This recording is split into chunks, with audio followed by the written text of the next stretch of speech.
mengungkap kengerian Aum Shinrikyo, sekte sesat yang menggemparkan Jepang. Di balik wajah tenang Jepang yang sering kali diasosiasikan dengan teknologi canggih dan budaya yang kaya, terdapat sebuah kisah kelam tentang sekte sesat yang mengguncang negara tersebut, Aum Shinrikyo, sebuah kelompok yang dikenal karena ajaran ekstremis dan tindakan terorisnya.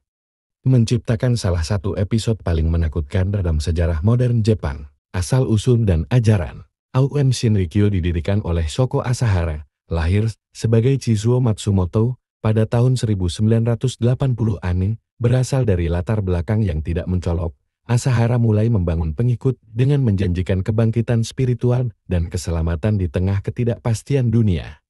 Dia mengklaim memiliki kekuatan spiritual khusus dan memproklamirkan dirinya sebagai Buddha yang diutus untuk menyelamatkan umat manusia. Ajaran Aum Shinrikyo adalah campuran dari Buddhisme, Hinduisme, dan teori konspirasi yang ekstrem. Kelompok ini percaya bahwa akhir zaman sudah dekat dan hanya mereka yang mengikuti ajaran Asahara yang akan selamat.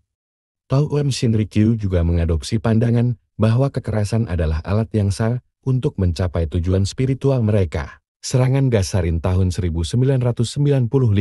Salah satu momen paling mengerikan dalam sejarah Aum Shinrikyo terjadi pada 20 Maret tahun 1995. Pada hari itu, anggota sekte ini melancarkan serangan gas sarin di sistem kereta bawah tanah Tokyo, mengakibatkan 13 orang tewas dan ratusan lainnya terluka. Gas sarin adalah senyawa kimia beracun yang dapat menyebabkan kematian dalam waktu singkat jika terhirup. Serangan ini dirancang untuk menimbulkan kepanikan dan kekacauan di tengah kota, serta menegaskan kekuatan dan keteguhan kelompok. Serangan ini mengejutkan Jepang dan dunia internasional, memicu operasi besar-besaran untuk memburu dan menangkap anggota sekte. Penyelidikan mengungkapkan bahwa Aum Shinrikyo memiliki laboratorium yang menghasilkan senjata kimia, serta rencana untuk serangan lebih lanjut, kehancuran dan pemulihan. Setelah serangan, otoritas Jepang melancarkan operasi penangkapan besar-besaran terhadap anggota Aum Shinrikyo. Shoko Asahara dan beberapa pemimpin sekte lainnya ditangkap, diadili, dan dijatuhi hukuman mati. Pada tahun 2018, Asahara dieksekusi bersama beberapa anggota kunci lainnya.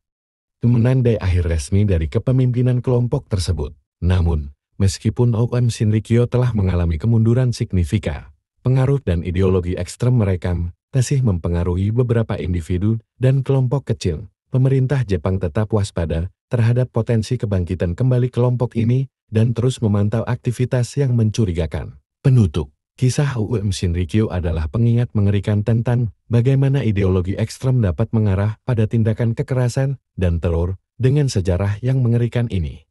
Penting bagi kita untuk tetap waspada terhadap kelompok yang mempromosikan kebencian dan kekerasan di bawah kaduk kepercayaan atau agama.